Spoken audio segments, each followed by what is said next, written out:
What is up, YouTube, and welcome to this Flash Batman Watchmen the Button epilogue video review breakdown, whatever this video is. So if you're new to the channel and you've enjoyed this video, a subscribe would be super appreciated, as well as a like, of course. And if you're already subscribed, please do click that bell button for notifications. So the Button, the 4-part crossover of Batman and the Flash, has concluded.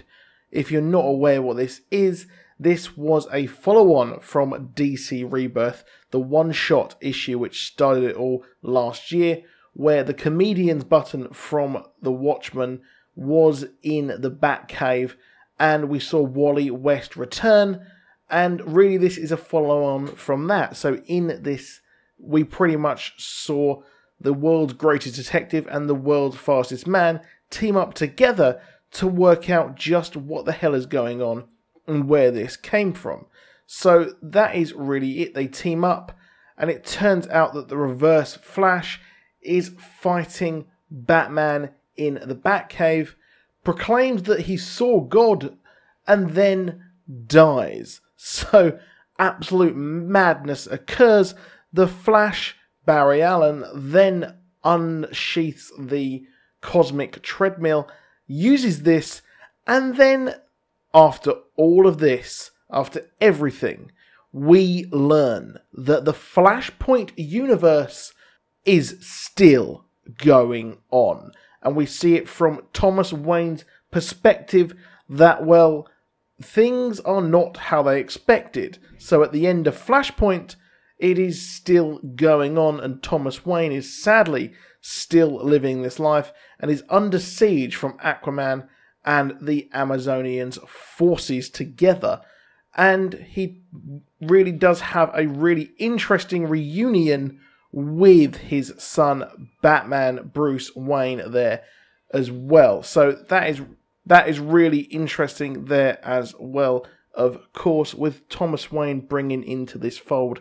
It is absolute madness, but there we learn that, well, the Reverse Flash saw God, and we see all kinds of craziness as they fire upon the cosmic treadmill, which leads to madness, and we see, and they finally catch up with the Reverse Flash, who states that, well, not even this God can stop him. So this is the Reverse Flash from before he was actually killed, and they see this occur. They see the Reverse Flash killed by this being, and while this is going on, we actually see, it's just insane, and Jay Garrick with the face which is drawn quite a lot like John Wesley's ship from the original 90s Flash, and of course the current Flash TV show. We see him appear and beg for Barry to say his name, and then he says that he is free.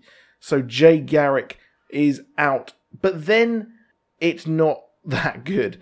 He actually perishes, or is taken by the same blue force that took Tim Drake, Doomsday, and many others. So it's really not the return, unfortunately, that we were going to, or thought we were actually going to get, sadly. And in the epilogue, we see a blue hand appear, and the comedian's Button fly through space, and we have quotes which are from the Watchmen comic as well, as he says that, well, he predicts everything, he can see everything, and he is just a puppet like everything else, referring to time. So our Watchman, our Dr. Manhattan here, is revealing that, well, he is just a puppet in time like everything else. Now, what is he actually doing here? It seems like he is actually manipulating everything.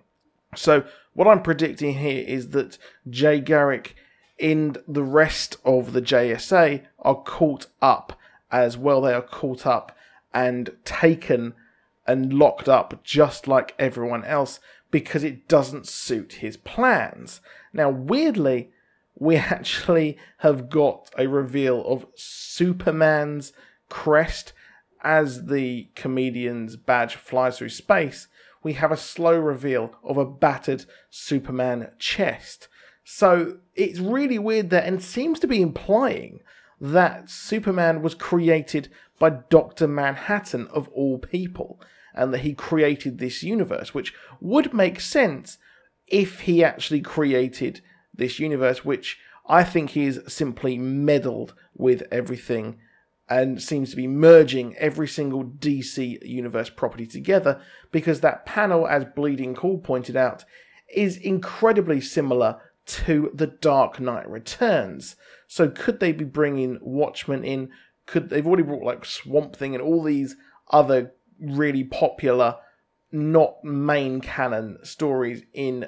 So could they be bringing all of their greatest stories in together, which I think would be really, really cool. So I think that is what is happening, and it's really interesting that the quote they had was, of course, a very thinly veiled reference to someone who becomes cynical at everything, just like Dr. Manhattan. So we've got Jay Garrick possibly returning, but it looks like I think he will have to reach out to someone else who will know him more, possibly, than Barry Allen. Who that is, I'm not too sure, but we could be seeing the slow return of the Justice Society of America. Now, overall, I thought this story was okay. I really did enjoy the read, but unfortunately, it didn't give us all the answers to the mysteries that we really wanted, and it failed to deliver, unfortunately, on there. So that is it for this video. Please do drop a like. Please do subscribe, and I'll see you soon. Goodbye.